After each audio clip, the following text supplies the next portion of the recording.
All right, all right. I am so, yes, I'm getting better. I promise you folks who've been watching me all week and saying, when is that dude going to get better? Today is that day because I feel better. My voice is almost all the way back. And so we are going to have some fun today. So I have Nikki. I'm just going to call her Nikki G because I don't want to mess up her last name too bad as I try to do that. Is on the show with us today. Her and I have had the opportunity to just have a couple of conversations, and we're part of a community together. And it's just been super fun getting to know her. And then we start thinking about what does it mean to live boldly with purpose. And as I've been, thinking about it as I've been sick, I guess is what I'm saying, is I'm just realizing work doesn't stop, right? The things that you do, everybody keeps telling you to take it easy. And I'm like, well, how do you do that? How do you other than it just being knocked out in bed, how do you stop your mind from running? How do you stop your daily activities? Now, I have been not spending as much time running around in the streets that I usually do. So that's been pretty cool and pretty good to make sure that I'm not doing that and resting. But all I've been doing is writing down, Nikki, all these things that I want to accomplish, all these things that I want to do, all these things. Because when you slow down your physical running activity, your mental activity seems to pick up. And, been talking a lot about things that I've done in the past. And like this morning, they were asking about stories that you can connect to that, might have been pivotal times in your life. We were on this call, and I talked about college, and I talked about the fact that I went to college and not wanting to go to college. I had no desire whatsoever, is what I guess we're all supposed to do. I was in this special ed program. I don't know how much I absolutely needed it. I just knew the times were the times, and that's what it was in the early 1970s. My dad had been promoted in an affirmative action program. So he got promoted, and we moved out to the suburbs here in Denver, Colorado. And we began our journey in what was then now a white neighborhood compared to the black neighborhood that we were in. And so in my elementary school, I don't know, 300 or 400 kids. There were 3 folks that were people of color. There was Ernie Pitts, my sister, and me. And so we were the ones that were there. That kind of grew through high school, where there was 3,500 kids in my high school. My graduating class was over 800. So, and out of that 800 in our graduate class, or the 3,500 kids, there were 35 folks of color that were in my school. And 20 of us were in special ed classes. So I kind of questioned why all of us were in special ed classes during the early 1970s. Things have obviously changed, and it's still a good school. But I wasn't going to college. There was no way. I decided I was a gymnast when I was younger, and I couldn't keep being a gymnast. I grew a whole bunch during high school. I think 5'2" when I started high school and 6'1" when I left high school. Wow. So I grew a lot and couldn't be a gymnast anymore. I figured, okay, I'll just go be a stunt man.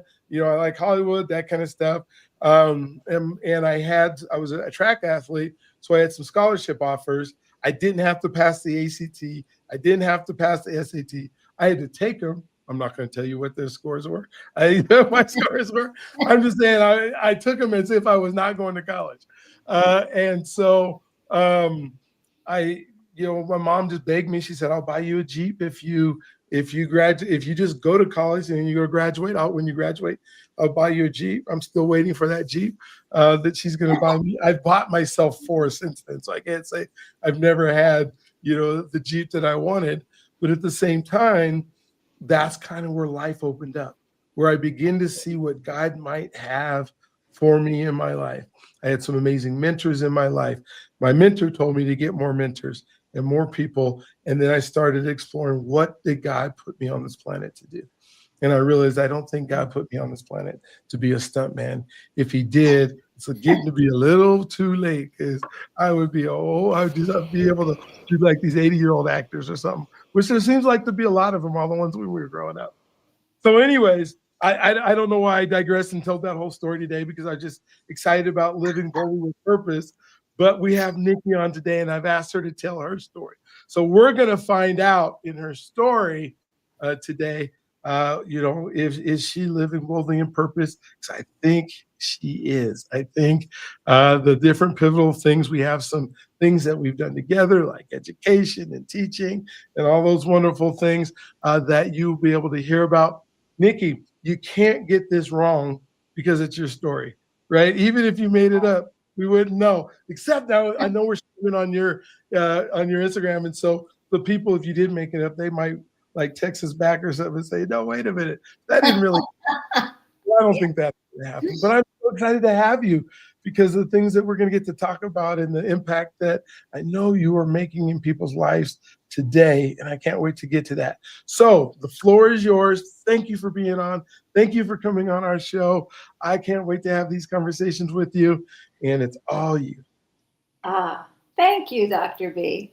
Well, I'll start with, so here's what I tell people, because my name can be hard to say, right? We've got 2 G's. Is it hard G, soft G? I don't know. So what I tell people is I am such a gem that I have the word in the middle of my name, Gangemi. Gangemi. Yeah. Gangemi. I got it. All right. I love it. Yeah. And to answer your question, so I finally feel like I'm living my purpose. It took about 40 years to start living my purpose, but I think I finally began the journey. I love it, love it, love it. Yeah. Like you, similar backgrounds, came from the education world, went to college, didn't necessarily want to go to college. I wanted to go to school to be an actress. Oh, okay. My mom wanted me to go to college because she didn't. So she went to hairdresser school. So she said, when I have kids, they're going to go to college. Yeah. Yeah. So I was like, okay, great. I'll go to college. I'm going to major in theater. Oh, no, you're not. Theater is not stable. You can't major in theater. So, public communications degree was chosen for me because, we need to communicate in anything that we do. So that's what I did. And then I went to go move out to LA and pursue the dream of acting, because that's what I always wanted since I was a little kid. I wanted to be anybody but myself. I was just not comfortable in my own skin, in my own mind, lots of thoughts I didn't like going on, swirling around in there. So to pretend to be somebody else, that was fun. And that felt a lot better. So in LA, I was 23 when I moved out from New Jersey to LA. A 5-year breakup inspired that leap because it was a little scary to do. But I was so distraught when he broke up with me that I thought, time to start my life again. I'll just pack my bags and ship my car and move out to LA and pursue this acting dream. So I did it for all of 1 year. I made a decision that I'd make it in a year, or it meant that I didn't have what it took and I would never make it. So gave up on it and came back home. And then I was like, well, what do I do now? I'm 24. I have this degree. I don't know what to do with it. And then, I was guided again by well-meaning people to become a teacher, because you come from a family of teachers and it's such a rewarding career. So I said, no, that's not what I want to do. Until I finally said yes. My best friend said, there's something called the alternate route. We can take the state exam, become teachers, we'll work together, we'll have summers off. I eventually said yes, I pass. She fails. Oh, no. I become a teacher. She doesn't. And then I blamed her. Oh, my gosh. Okay. How dare you? No. Yeah, now what am I going to do? I have to do this by myself. Oh, my God. Yeah. And, I taught for 15 years. Time flies. Oh, it does.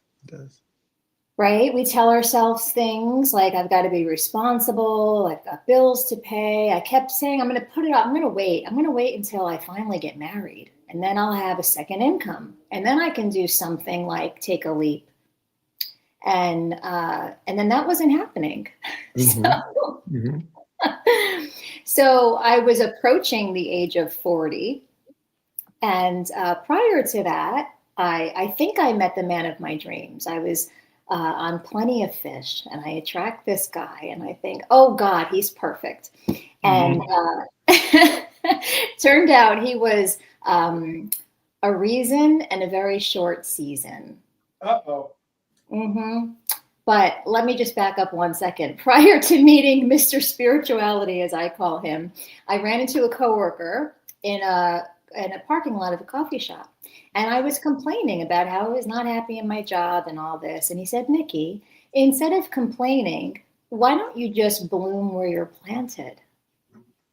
And I felt something in my body. So I knew it was important, but I didn't know what it meant in that moment. So I said, I'm going to put this on the back burner. Fast forward a couple of months, I'm dating this guy who I think is the one. And he says to me, you know, Nikki, if there's something that you want to do, then you don't have to wait for opportunity to come your way. You pave the way. And then with that, not mindful matters, bloom where you're planted came back up to the surface. And then Mindful Matters was born. Okay. That was a mindfulness program originally, because I thought, well, if I'm going to bloom where I'm planted, I'm teaching in a district that I was a student in, and I was watching the kids continuing to be picked on and bullied and not know how to handle it like I didn't. And I know how I allowed it to impact my life and really stunt me. So I said, I'm in a position here to teach them how to manage their emotions, how to change their thoughts, and how to really start knowing their worth and being happy and loving themselves. So originally, that's what it was. My audience was kids in a classroom. The principal let me pilot the program, and I really loved it. I love teaching that. And after a year of piloting the program, the district shut it down, and I thought of giving up, but luckily the principal said to me, this was just one no. She said to me, you know, I was one of the youngest people to become a principal, and I was told no about 35 times before I was given the opportunity to be a principal. So she goes, this was just your first no. Just keep going. And that's when I looked at what might this look like. And I attracted a business coach. I learned about the coaching industry, which I didn't even know about. And that was my entry into the online world of coaching. So I'll pause there. That was one of the big pivots. And you're on mute.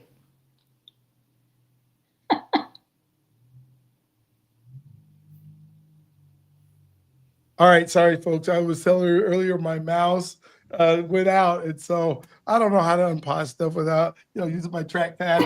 And I was coughing, so I put it on mute. Yeah. So I apologize for that. So much to unpack here, because when I think of us growing up, and I think of our identity and who we believe we are, and the choices that we make as a result of that identity that we hold for ourselves. Maybe you can kind of share with us, like, your belief system. You believe, hey, I can make it as an actress, because you wouldn't have moved all the way to California if you didn't. And then but there was probably somewhere in there you gave yourself an out if you did make it. So it wasn't like I'm fully in. It's I'm fully in for 1 year. I'm going to give it a go, and then I'm going to leave. Maybe talk about your identity at that time of who you believed you were, compared to how it's grown now, where you're like, hey, I'm gonna bloom wherever I'm planted, and that's gonna be spectacular. And you can't fail at that, right? So maybe talk about that a little bit. I'd love to hear it. Yeah, that's a really interesting question. I think for me, it's really easy to start something. Okay. Which is not common, right? Usually getting started is the hardest part for more people. But for me, it's like, well, I'm just going to get started. And like I said, that breakup really was the trigger for that, because I had become so dependent, just being with him 7 days a week, that when he left, it's like, well, who am I without him? Speaking of identity, I'm like, what do I do with myself? So it's like that pain was worse than moving across the country and starting life over again. I'm like, well, that's got to feel better than this. So it was easy to get started. And I think at the time, I mean, I'm the oldest of four, and I was very much sheltered. You know how parents are with their firstborn, and then a girl on top of that. Like there were lots of there was a tight leash. So to move across the country and do everything on my own, it was a big deal, but I did it. I found a roommate. My mom's cousin lives out there, and that was really helpful because I had somebody to kind of show me around, and he worked in the entertainment industry in the catering and event planning. So I had a lot of introductions to big name people. So it came really easy. And then I missed home, honestly. I just, I wasn't the independent person I am today. Gotcha. So it was that missing of being home. I knew I had a year on my lease, and the roommate I had found, we couldn't continue to live together. So I knew that I'd have to find another roommate, another place to live. It started to feel a little overwhelming. And I was just looking at more focused on how hard it was. I was working more than anything just to pay for rent and food and, things like that. Stuff I wasn't used to because I was always taken care of prior to that.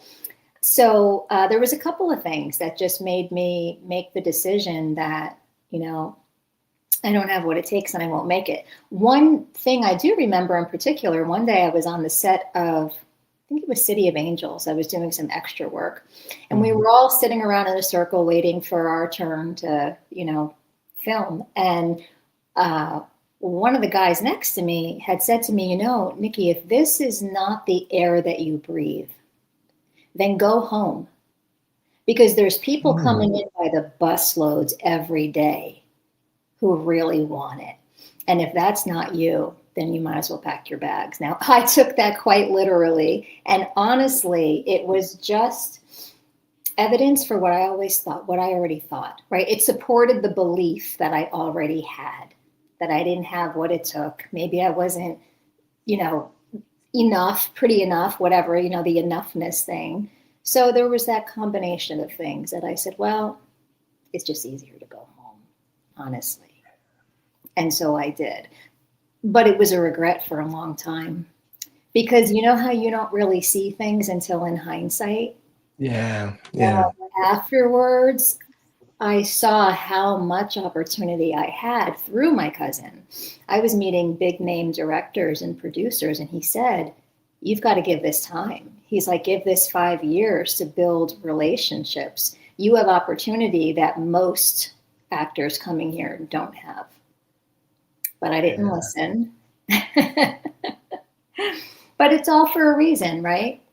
So I regretted it briefly, for a while, and then I stopped, because it's like, well, what's the opportunity for me in this now? Thank you for sharing that. It's so enlightening, because I love that question. If this isn't the air you breathe, and I guess in that industry, that's almost got to be a lot of it is, I want it so bad, but you don't really know what you want sometimes at that age. You want to try stuff, but at some point, and then you move into teaching, right? And you do it for 15 years. I don't know. I'm hearing you. I don't know if that was the air you breathed. It was not either, but you did it for 15 years because it became easy, right? It became a routine, and you're going home every night. You're doing the things for the kids, but you're still. I'm having a feeling you're thinking about, wait, what could I do more with my life? Because I'm picturing. I've talked to you. I don't see you as that career teacher who just at age 70 is still trying to grade papers, right? Talk to us a little bit about that whole process there, and what were you thinking were possibilities? Because once you get a good salary, or good enough to live on, and you get a good, and you have a routine that works, sometimes we become complacent in just showing up every day because it's easy. Exactly. Like it was easier to leave LA than stay beyond that year. It was easier to stay in teaching because everything was already set up. I had to just keep, playing the role, year after year, until it became so uncomfortable that. I love that. Yeah. And I think a lot of us do that. Like we wait for the nail to become so painful. It's like, I don't remember who said it, but that story of the dog howling. Is it Les Brown? Yeah, it's a Les Brown story. Like at least he tells it. I don't know. He tells the story, and it's like, why doesn't your dog just get up? Well, it doesn't hurt enough yet. Yeah. So it didn't hurt enough yet. So I kept doing it. So during that time you're teaching and it's not hurting enough, but you're still there and you're still thinking about there's an out. Did you start working on you? Like, were you reading books or reading with people and, the things that we say you need to do in order to move forward in life? Maybe walk me through some of what personal development that looked like, and maybe some of the things that you go, oh, these were aha moments that said, wait a minute, this isn't enough. Yeah. So personal development, I started that journey at 16 years old. Good. Yeah. I was, like I had said, I was not comfortable in my own skin. I was always unhappy with my appearance, never really loved myself or accepted myself, struggled with negative thoughts, was told I had OCD when I was a kid, that obsessive compulsive thinking. And so it's like, how do I quiet my mind? How do I just, relax? So my mom bought me the first book, Seed of the Soul by Gary Zukov. And then I got into Ian Levanzant's work, and I just loved what I was learning in these books. And it was just showing me something else that was possible besides the limits that I held in my mind. So that's when it really started. And I did years of therapy on and off for 15 years. What changed with my decision of thinking that I know that there's something more was one therapist I was seeing. She introduced me to mindfulness. So I say mindfulness was my ticket to mental freedom. And just learning different breathing techniques and tapping. She introduced me to emotional freedom technique, and the thoughts really slowed down. So I could I learned how to start being able to hear my own wisdom. How they say that we have the answers inside of us. We really do. We have to stop and get quiet and be willing to sit in the discomfort, which will pass, and listen and pay attention to how you feel in your body. So once I started doing that, I was approaching the age of 40. So I say I had an early midlife crisis. And I was looking in the mirror one day, getting ready for work again, like, and I had this thought, what if another 10 years goes by? And now I'm 50 and I'm still in this position. I'm single in a job that I don't like and feel bad for not liking it because the world thinks highly of teachers, right? What if nothing changes? So that's when I thought, I've got to start pointing the finger at myself and taking responsibility, because though I was guided into teaching, I was the one who showed up every day for 15 years. Nobody made me do that. Yeah. Oh my gosh.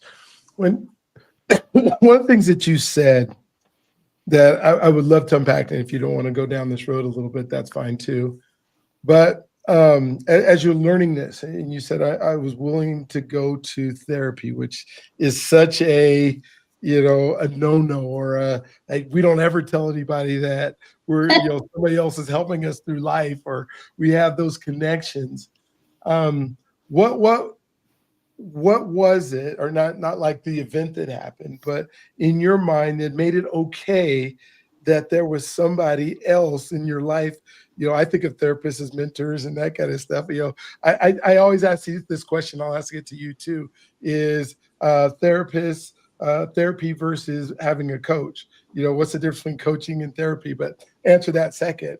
But what part of your world said, okay, this is something I need, and how was it able to help you? Because it seems like it gave you such clarity to be able to uh, now venture out and not just be a teacher anymore.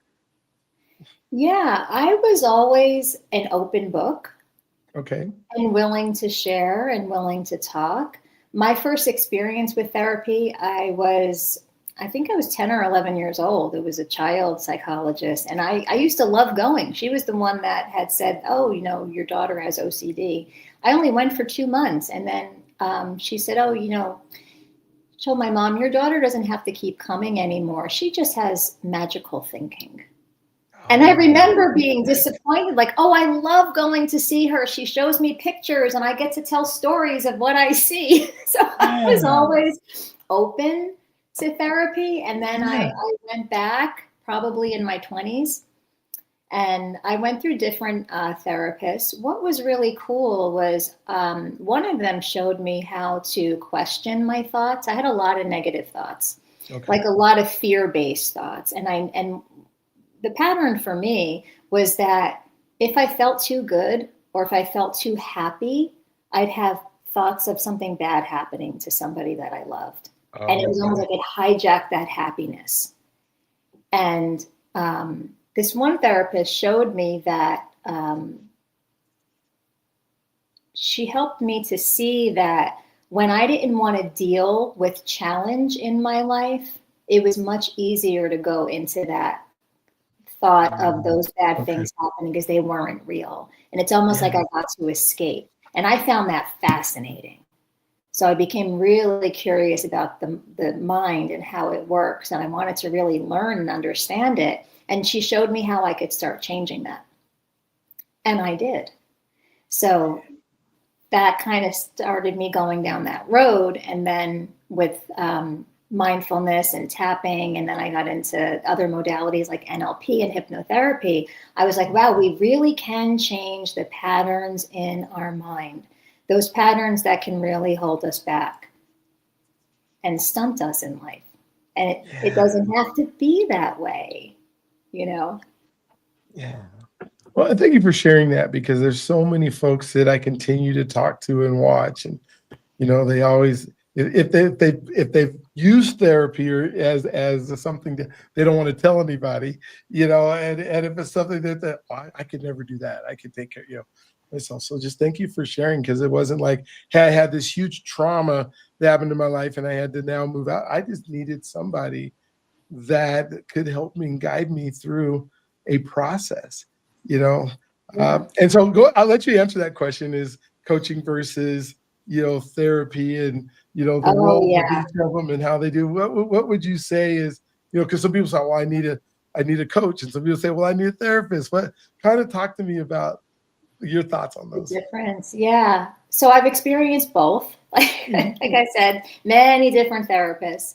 And then I've experienced coaching, because when I became an NLP practitioner, I got to go through the techniques as the client.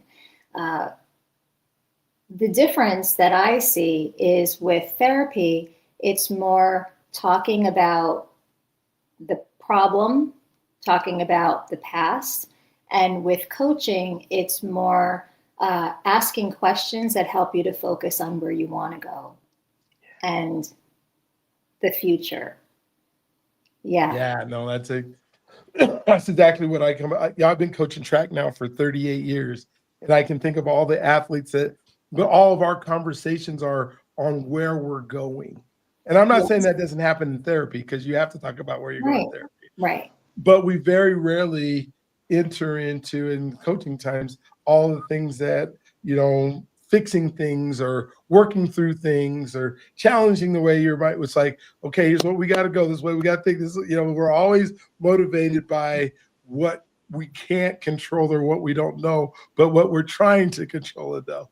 Whereas in the therapy part, you're really to me, you're kind of dealing with things that already happened. We're not trying to control what's going to happen because it already happened. Now we're just having what our perspective is on the things that have already happened.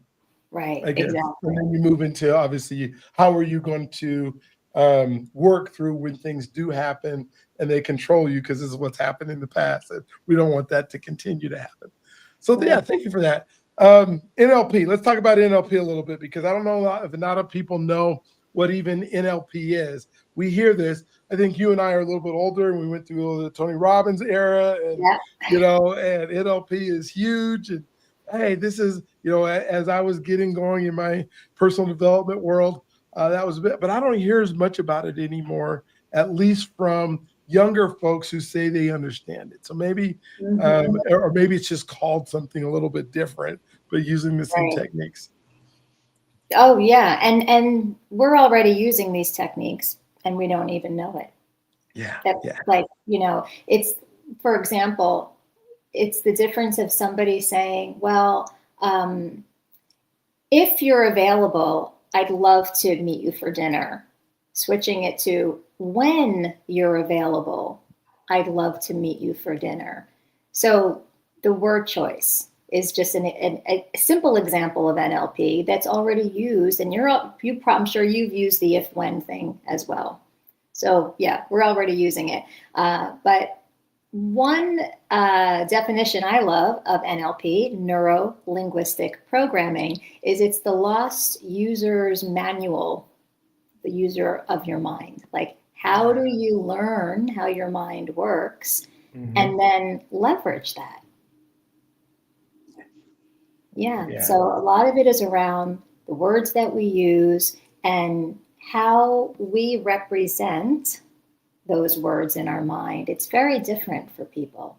I could use the word grandma. And for some people, well, you tell me what comes to mind when you hear the word grandma. My grandma is what comes, and who she was as a person and how she took care of us as kids, and what an amazing lady that she was. And so when I hear that word, I think of that caring and that, putting your arms around, and oh man, that woman could cook, like unbelievable. And I think all grandmas could cook. And then I eat some food from some grandmas who forgot cooking school. And no, they can't. But my grandma could. And so I'm sure that there's some people that maybe have a different representation of grandma. It's not the good cooking and the warm fuzzy feeling. It could be different. Another example that might be more relatable is the ocean. Some people can look out at that ocean and be like, oh, jet skiing, parasailing. I could just lay there all day in on a little floaty thing. I look at the ocean and I'm like, fear. Yes. The fish, the sharks. I just want to sit on the beach and look at the ocean and smell it.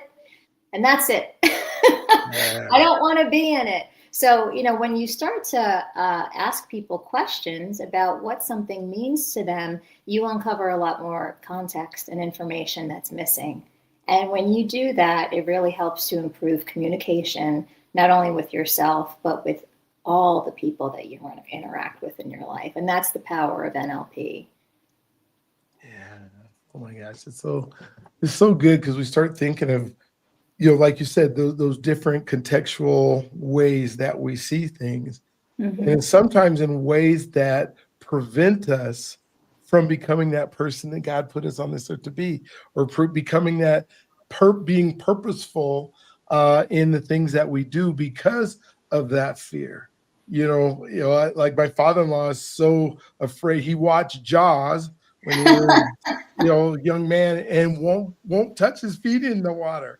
And I was a beach guard, and I'm like, that doesn't make any sense. Like, they're not coming to shore, and they're not going to eat you, and they're not. But if he needed to do something that required being, in the ocean, I think he would freeze up and it would stop him from being able to do that. And we think about our lives, like what's stopping us? I'm incredible at calculations or something or accounting terms, but I don't have any money, so I think I can't do it or be that for somebody, and then you're not able to do it. What I would love for you to kind of talk about is this cross between NLP and this new thing that we have called Chat GPT or AI, and how are we approaching some of this AI stuff, but in our viewpoint of what that is, whether it's something good because the robots are going to take us over and we won't have to, we get to go dance and party all the time, or it's the robots are taking us over and I have no reason to live. And we're so scared of it. Kind of just, give me your thoughts real quick. I'd love to hear them. Yeah, well, actually, what you just said about the robots taking over and all this stuff, it sounds more like hypnotherapy to me. There we go. Exactly. Right? Exactly. It's kind of like where, the power of suggestion and what we choose to, what we listen to and what we let in and plant a seed. And so, yeah, ChatGPT, I use it a lot for my, content creation and all that. I see it as a tool, like NLP is a tool, hypnotherapy is a tool. These are all tools. And they can be used positively or negatively. I mean, look at a knife. It can cut a nice, juicy steak, or it can kill somebody. Yeah. It's the intention behind it. So when something is done with a positive intent, then it's a tool for good. Yeah. And I'm agreeing with you as a tool. And sometimes we don't see new technologies or things that we don't understand, even as a possible tool. Yeah. We see it as evil somehow, that it's going to take over. And will the AI take over a whole bunch of people's jobs? It absolutely will, on some of the things that we should be doing. Like, when I think of putting pears in a can, and then putting the lid on the pear and then sending it out to the grocery store, I'm not so sure that a human being should be, it's not doing it, most of it right now, but I'm saying, I don't think that's reaching the human potential, but there's somebody in a factory somewhere that's saying, I do this every day, all day long. That's all I've been doing for the last 40 years. And that's all I'm going to ever do. And so if it takes away my job, I won't have anything to do. And we forget the power of our brains, or the power of our minds, or the ability to learn. And I'll ask you this, because I just finished a book called Relationship versus AI. That's why I'm bringing up AI. But when I really think of the whole premise is knowledge based compared to learning based. And you and I have grown up in a knowledge based world where the more things that we know, the more we feel like we are part of the world and needed. The less things we know, we feel like we're not as smart. Like, I'm never going on Jeopardy. It's not happening. Oh, that's not happening. Because I'm not smart. But we think of, oh man, that guy's like so cool because he's the smartest guy. He can answer all these questions. But what we don't talk a lot about is learning. Like, our ability to truly be able to learn something is what's going to take us into the future, and not what we know. And so how do we separate those two? How do we go, okay, and even in the things you're doing with mindfulness and that kind of stuff, are you teaching people in mindfulness, these are all the things you have to know? Or are you talking about how do you grow? Maybe kind of talk about that a little bit. Yeah. And I'll just say this thought, because related to ChatGPT, that it doesn't have the human emotion that we have, right? No. So, yeah. Going back to your question, I encourage people to, it's like, take what you think you know and throw it out the window, because we do know a lot, and there's a lot that we don't know, right? So I encourage questioning what you think you know and leaning into what else might be possible. Going back to one of the reasons why I stayed for so long in teaching was because I thought that What I knew was that I had to be responsible.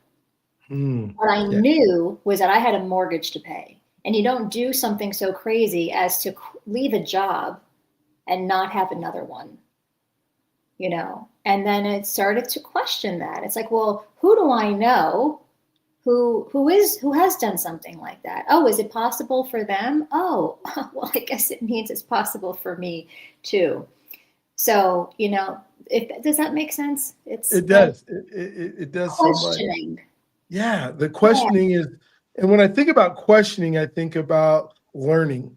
Like I'm questioning this so that I can move forward, and I'm knowing more so that I can move forward. If you think about, and maybe you can think about the last 10 actions that you had with ChatGPT. Were they knowledge-based questions because you just wanted to know? Are they things that lead you to learn more? I'll give you an example of both. Okay. So last night I'm on ChatGPT and I'm watching a show and I see an actor that's been on another show and I want to know like what other show that actor was on, right? So I type into ChatGPT or IMDb or whatever it is, and it tells me this actor was in a show that one of the ones I loved and I kind of knew who it was, right? That's all knowledge, right? I'm not trying to learn about like what, because who cares, right? It isn't helping me grow. It's just me in my mind wanting to know. Right. But then when I think about wanting to learn, I'm typing in there, okay, if I want to have more folks that are entering in to my space, or to, you know, if I want to get, let's say I want to get more subscribers to this, now I'm asking it, what are some things that I can do that's going to allow me to create a bigger strategy? So now I'm in learning mode, right? I'm learning because I'm asking the software to come back to me and let me know what can I do next that I don't know that I can learn how to do. And I think if we're using it as a learning tool, but you think about it, if you think about your last 10 interactions, are they mostly knowledge based? Or are they learning based? I know what they are for my dad, but what are they for you? Yeah, you know, so my last couple of interactions, I used ChatGPT to help me to respond to an email from someone where my interpretation of what I read was that the person was upset or some kind of flavor of negative. But I didn't know if it was just my own projection. So I asked ChatGPT, you know, to read this for tone, just to get a different input. And then to help me to respond in a way where it took away any emotion that I might have had and just made it professional and, you know, and nice, but get my point across. So I've used it like that. And I've used it a lot as a thinking partner. You know, like, here's my idea for this workshop that I have. You know, describes my audience. You know, what are some ideas that you see that, you know, would resonate with them? So I've used it in that way as well. For fact finding, I have to say, I still go to Google. I was watching a movie with Julianne Moore over the weekend. And I said, how old is she? I mean, she looks amazing, but I know she's not 25. So I went to Google to ask. So yeah, you still use Google for information that I want to know. And then ChatGPT for analyzing, clarifying, communicating, you know, more clearly. Yeah. And I'm just thinking of like some of the NLP stuff that, you know, when you're doing this analyzation and you're putting this in and then interpreting for tone and that kind of stuff. I can imagine once it adds in knowing who you are and your knowledge base, and then adding some of the other best people in the world, now you have a tool that's even more spectacular than the tool of just your own mind because of the things that you're learning and growing. And because it knows NLP and it knows hypnotherapy as well. I've used ChatGPT to help me to create metaphors for clients. Wow. Yeah. Yeah. So that's just not knowledge based. That's learning and using this system of tools to learn. And so what I'm finding, and the reason I'm asking you this is because I'm finding a lot of people who are super scared are just using it for knowledge base. They're not using it as a tool to help them become more. And so that, you know, and that's where I go, so how's that different? You know, when I think about my teachers that I grew up with, not me being a teacher, but when I had teachers growing up, it was almost all knowledge based. It was like, write these things down and then you regurgitate them to me, tell me that you know them, and somehow you're going to be a better person because you know these things. Here's a great example. So when I finished my teaching, degree, I decided I wanted to be a PE teacher. So I got a degree in physical education and a degree in communication. And so I'm in California. I'm doing this. I decided I'm going to come back to Colorado. I come back to Colorado and apply to become a teacher, and I have to take the test like your friend did that takes the test. Well, in Colorado, in order to be a PE teacher in 87 or 88, I had to pass a 150-word spelling test. And I think of words like onomatopoeia, like I'm helping people on a track, or out throwing a ball, or That's hysterical. Yeah. And now they're saying, well, no, you have to spell all these words correctly. When am I ever going to use a chalkboard and write words and show kids as an example, but I don't know how to spell? Well, I have dyslexia. There's no way I'm passing that test. And I had to go back to California to start my teaching career because I had to know how to spell.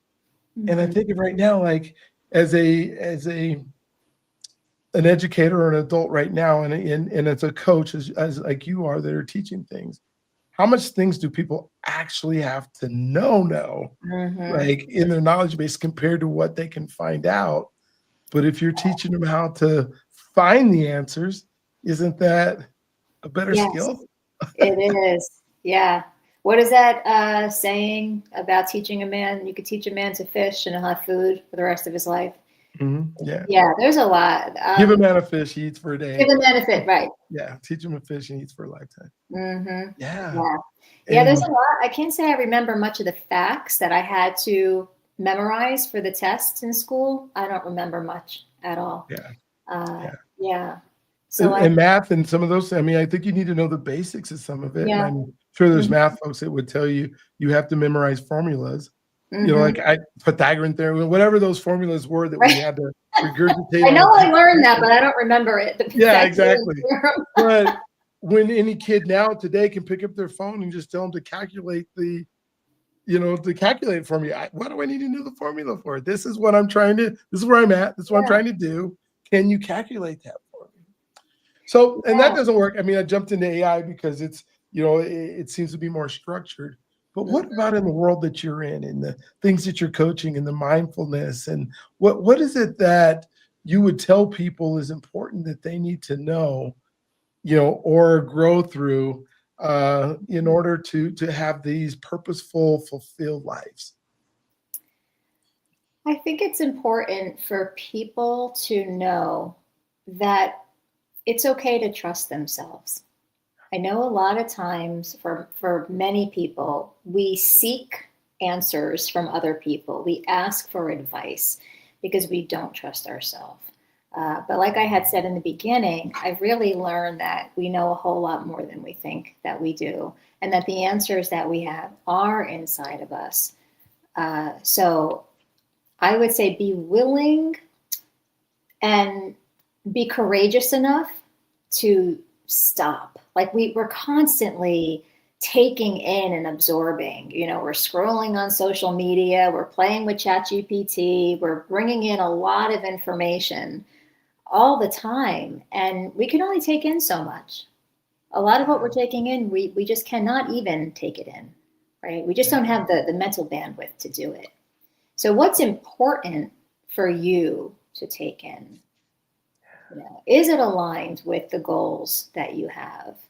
Is what you're taking in, is it fueling you? Is it energizing you? Or do you feel more drained and depleted? So I think asking questions of yourself, becoming curious, and being willing to stop and sit in silence. Oh my God, I know it's scary. And let yourself feel whatever feelings come up. I mean, it's so fun. And I know this, yet I do it because we're just operating on default. We're just a program. Even, and I'm sure people can relate to this, the staying busy and working till late at night, something that I still do. You know, why is that? Why is it that it's like every night I say, I'm going to sit down earlier, I'm going to relax before I go to bed, and there I go again, creating some more content using ChatGPT till 10, 11 o'clock at night. Because then I don't have to feel the loneliness of sitting on the couch too early. So, right? And if we were just to, and I've done it with myself, and I'm still here, I survived. Sit down at 7 p.m. on that couch. Feel whatever you're going to feel. I have felt like not good enough, a loser, all the things. It subsides. You know, you'll feel the discomfort for a couple of minutes. Breathe through it. Take those deep, mindful breaths. And then you start to realize, you know what? I'm okay. And then that's how you change something, like the pattern of working too much or being a workaholic or working too late, let's just say. Yeah. Oh my gosh, I love how you said that. So we got to trust ourselves. And I think a lot of why we don't trust ourselves because we don't feel like we're enough. And then when you add in our, like you said, scrolling and social media, we start comparing ourselves to the best lives of what we're scrolling and looking at. Yeah. And now it just goes backwards, right? Like, oh, I can't do what they're doing, so I'm definitely not enough. Now I can't trust myself to be able to do enough. Are there things that when you sit down in that silence that you can start speak?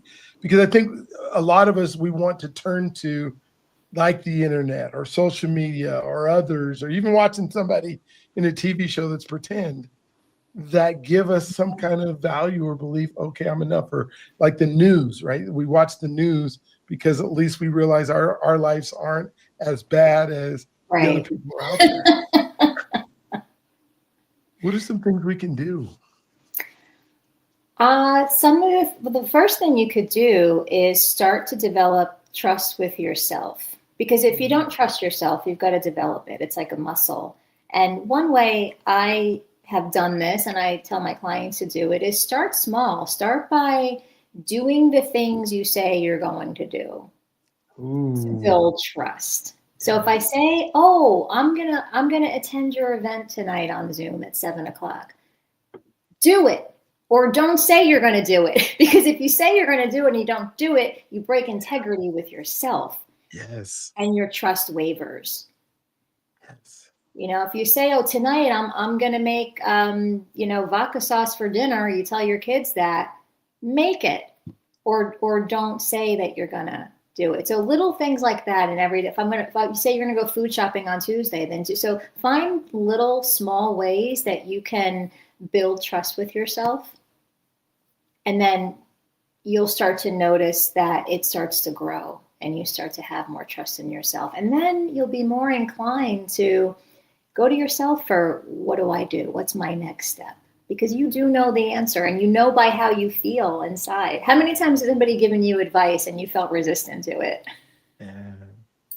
Right? Because it wasn't aligned. Yeah. I just hear in my mind Tony Robbins saying the most powerful force in the universe is being congruent with the identity that you hold for yourself. And that identity that you hold for yourself is based on the things and the promises that you make to yourself and keeping those. What a great place to start. What a great place to start. Oh, thank you. Nikki, I mean, I can't believe we've been talking for almost an hour. This is it just goes so fast. You are so fascinating. Thank you. It flew by. I was very selfish in asking the questions that I could learn from, that I thought could help move me forward. But you also came on here because you wanted to tell us, of all the cool things that you're doing. I'm going to ask you to come onto our community and maybe teach some classes and do some wonderful things. But maybe you can just share with us all the things that we didn't talk about that you wanted to make sure that everybody knew, and how to get a hold of you and all those kind of things. Thank you, Dr. B. You get a hold of me. I'm all over social media, LinkedIn and Instagram, Facebook. My website is my name, nikkigangemi.com. I have a bunch of free resources for people to get started and just learning how to quiet their mind and to feel more calm and confident and to take aligned action towards the life that you want, so you could feel more on purpose. Gosh, that is so cool. Oh man, just I just like you just have one of these spirits about you that if I get to spend some time with Nikki, Jen, Jimmy, that I'm going to really be able to kind of change some of the ways that I might be thinking about myself and some of the ways that can now propel me into things that I want to do. You've been a great example of, hey, somebody who says, hey, I tried stuff and it didn't work, but that didn't mean I stopped. That didn't mean I gave up on it. It mean that I just went a little bit different, maybe a little bit of different direction to figure out what that truly looked like and what I could absolutely do. And now you're in a space where you have the ability to help others. And I so appreciate you coming on today and sharing who you are with us. And you and I are going to spend some more time in our lives together because I Yes, know we are. you could absolutely help me in the things that I want to achieve and the folks that we are going to connect with and the folks that we're going to help and the folks that we're going to make a difference in those lives, because there's so much turmoil out there that I think doesn't need to be there. But it's something that Yes. we might even create it on ourselves, but I don't know if we know we're creating it. We're just kind of walking through and taking in all the stuff that's hitting us and then not knowing how to deal with it. And then that becomes kind of the identity that doesn't need to be that of what it is. Because if we want more, we should be able to get more. So give us one last thought, one last thing that you would love to share to make sure that everybody walks away with here going, I got to talk to Miss Nikki. Thank you. Final thought, and I'm going to tell you how to do it. Love yourself. How do I love myself? Because we're always told to do that. Ask yourself this question. What's one loving thing I can do for myself today? It could be as simple as I put a little blanket over my lap because it felt a little chilly in here. That was one loving thing that I did for myself. It's in the simple, it's in the nuances that really make a big difference in your life. Did you do something already today or something yesterday for yourself? Other than putting the blanket on myself? Oh, you know what I'm going to do next? I'm going to go to the gym because that is loving for myself too. After I've been on Zoom since 10 a.m. this morning, I'm going to move my body on the mat. And then I'm going to cook myself a really delicious dinner. So that's three loving things. That's three things. Yeah. When I hear you say that too, a couple things came to my mind, things that I could do that love myself. But then for whatever reason, I thought of like things that my wife would want to do so that I could love myself. Like she would tell me, this is what you need to go do. Like you need to go to the gym, and that might not be what it is that loves on myself for me. So, don't do somebody else's vision for you. Make sure when you're loving on yourself, it's your vision for you, right? I mean, it's just so fun to think about that. Well, cool. Well, thank you for your time today. Thank you for being here and spending this amazing time with us. I have so enjoyed myself. I have been fulfilled, and I can go through the rest of my day thinking, wow, I had just another great conversation with somebody else. If this is your first podcast with us, go ahead and hit subscribe, hit notifications.